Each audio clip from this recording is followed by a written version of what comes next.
hello, and welcome to Prediction Movie Review.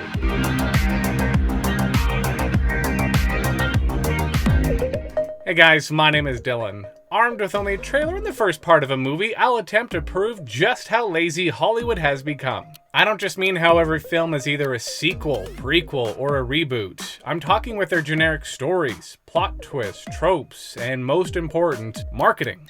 Let's see what we got that we can review today. Okay, here we go. New Netflix movie that just came out. It's animated. Okay. Produced by Phil Lord and Christopher Miller.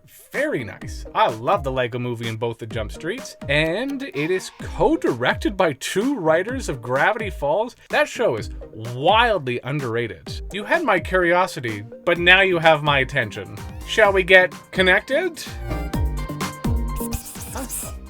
What do you mean that's not the name of the film anymore?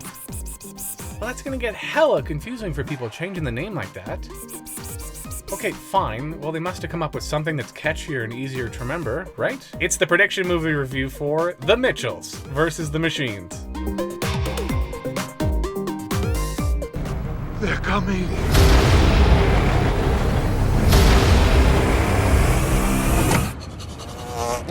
Is that a burnt orange 1993 station wagon? Or is it... Hey, that is a dependable car, and the fact that it is still running, and in beauty shape I might add, says a lot about how poor car manufacturing has become. They don't make things like they used to. We're the Mitchells, the only people who can save the world. I'm super sorry. Oh great, just what we want. The people saving Earth aren't even carrying a shield or a magic hammer. Magic Hammer, the name I went by when I used to dance. Let me introduce myself. I'm Katie. I'm sort of a weirdo. Hello, Katie. My name is Dylan. I am also a weirdo. My brother, also weird. Hi, would you like to talk to me about dinosaurs? No. Okay, thank you. I must say, when he called me, we had a lovely 4-hour chat about how the Ankylosaurus is an underrated dinosaur. How about we put our phones down and we can make 10 seconds of unobstructed family eye contact. See, this is good right here. This is natural. We tried this recently with my family, and I learned that we're not that interesting. I gave you all boundless knowledge, and you treated me like this. Poke, poke, swipe, poke, swipe, poke, poke. Look, if technology ever does become sentient and treats us the way we treated them, we are all doomed. Maybe if we could stop trying to make robots smart, that would be great. Hold on a second. What's a Furby? Hey, I had one of those when I was a kid. They were just as scary then as they are right there. There's just something about these animated movies that draw out some huge names to lend their voices. I wonder if the fact that they can show up hungover and in their pajamas is a plus. What a trailer. No, seriously, it is long. And in it, they kind of spoiled the fact that the father and daughter who don't get along do by the end of it. And as obvious as that may be, I didn't need to see that, and I would still watch this. Speaking of which, we are off to the movies. Well, off to the couch to load Netflix to watch a movie. You get it. This is strange so far, in the best way possible. And the voice cast is great. Like, they got Olivia frickin' Colman to voice a phone. I am very interested to see what happens in the remaining hour plus of this, but before we get to that, let's make some predictions on what we think is going to happen along the way. As I stopped the two defunct robots we're about to leave, I think Katie is going to stop them and they will get information from them, like what is happening and what the kill code is. The Mitchells will realize that their only option is to verse the machines, and they will head off to Silicon Valley, and there's several shots from the trailer where we see the robots have joined them for the trip. Katie will say they need to get to a PAL store in the mall in order to retrieve something, and that is when, as we see in the trailer, all the technology comes to life, including the Furbies, and attacks them. They will fend them off and be on their way. Along the way, we're going to see Rick and Katie starting to bond, like he'll teach her how to drive stick, but then he will say something that will doubt her, and she will become angry at him, thinking she can't handle herself. The Mitchells get to PAL headquarters and try to fight off the robots, but they literally show us that Rick is in one of the pods next to Mark, so yeah, he's gonna get captured, and so will everyone else except Katie. Katie will learn that she needs to put her phone down more often in order to take the world in, whereas Rick will learn that technology has its importance, and they will both use that to their advantage and understand one another better. Something Rick taught Katie will come in very handy later on. She will activate the kill code, stop the robots, and the Mitchells have saved the day. There will be a scene where the Poseys come and thank the Mitchells for saving them, and about how their lives are all a sham just to look good on social media, and how they wish they were weird like the Mitchells. Linda early on is trying to get Monchi to straighten his eyes out. That is a weird thing to show us, unless at the end there is going to be some payoff, and I think eventually he will. We saw Rick take the carved moose and the importance behind it. I think at the end, when Katie is finally going off to college, she will be hesitant to leave her family who she's become closer to, and he will give that to her as a way to say that he's there for her and that he loves her. Rick will learn why film is so important to Katie and about how talented his daughter is, how he never should have doubted her, and finally understand her passion.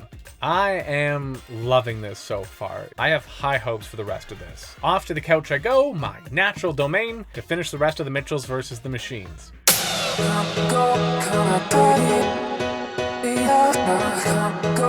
This was delightful. Delightful. I cannot recommend this enough. From the silly humor to the oddball characters, everyone is great. But Deborah are fantastic. Besides the humor, the animation is amazing, which is not surprising since it came from the people who won an Oscar for Spider-Man Into the Spiderverse. Plus, it had a heartfelt story with a great message about accepting what makes someone different and loving them anyways. Just great stuff all around. I was happy to see that, yes, Katie was gay, and besides the pin that she has on her sweater, which I caught early on, and a quick mention about whether her girlfriend was going to join her for Thanksgiving, they don't make a big deal about it. Almost like it's a normal thing, 'cause it is. Also, I don't know if I like how meta Sony got in this. Sure, they had their product placement, they always will, but they at one point made a joke about hacking private emails and then later on made a quip about how technology companies don't have your best interests at heart.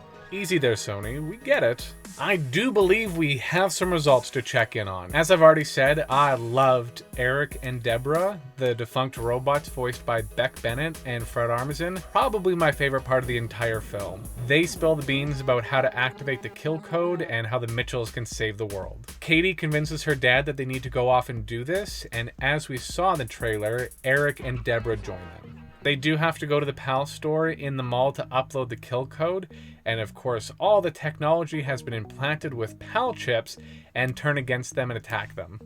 One of my small nitpicks of the movie is the Furbies and all the technology are taken down because the PAL router is knocked out by the giant Furby's laser beam. You mean to tell me that the exact spot where they are fighting is where the one and only PAL router is in the entire mall? I just don't get why they choose to spoil so much. Like, for instance, in this one, it's a great line, sure. My daughter, listen to me! But come on, we see Rick in the pod, meaning at some point we know he's going to get captured, and he does. We see along the way Katie is starting to enjoy nature some more, and Rick has realized technology has its place and has begun using it, albeit poorly. Up the mountain, across the stream, down the river. Rick teaching Katie how to drive stick comes in very useful as she maneuvers around the robots to get to PAL headquarters to save her family. Very quickly, I drive stick. Please do not think that it's that easy.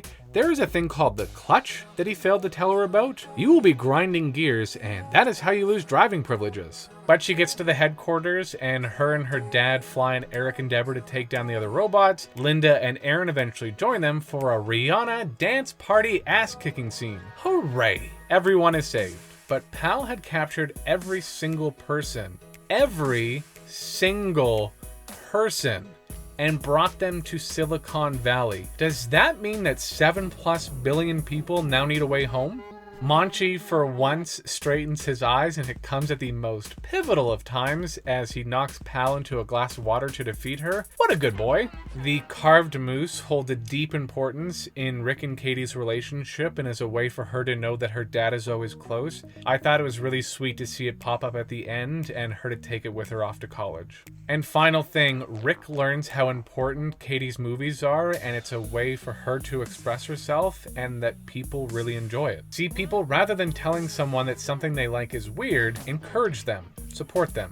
I was wrong on 2 things. The first was actually kind of big. I knew they were going to show that Rick and Katie would bond throughout the road trip, and they do, but I was wildly wrong thinking that Rick, in all of his dadisms, was going to say something about how he doesn't trust his daughter, and that would cause the rift. Instead, yeah, it's Katie who says something hurtful about her dad, and how she only said the things he wanted to hear so that she could go off and live her life. And the second was kind of stupid. The Posey family does go and thank the Mitchells for saving them, but rather than them saying they are jealous of how weird the Mitchells are, Chrissy Teigen just tells Linda that she would like to follow her on Instagram.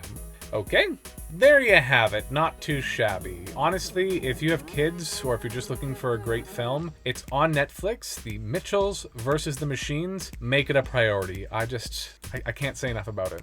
And now I know what my girlfriend is getting for our anniversary, her own personalized number 3 Robertson head non-slip screwdriver. She's gonna love it.